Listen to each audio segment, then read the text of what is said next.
A messy world often begins inside one nervous system. Before a home breaks down, attention breaks down. Before people shout, something inside is already collapsed. Stress does not stay private.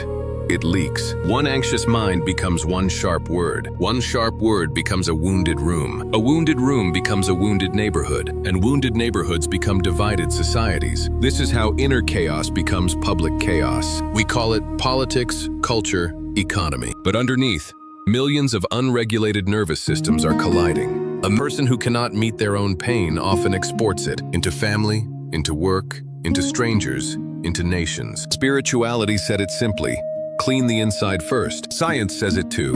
Calm bodies create wiser choices. A regulated person becomes a safe place. A safe place becomes a peaceful home. A peaceful home becomes a wiser society.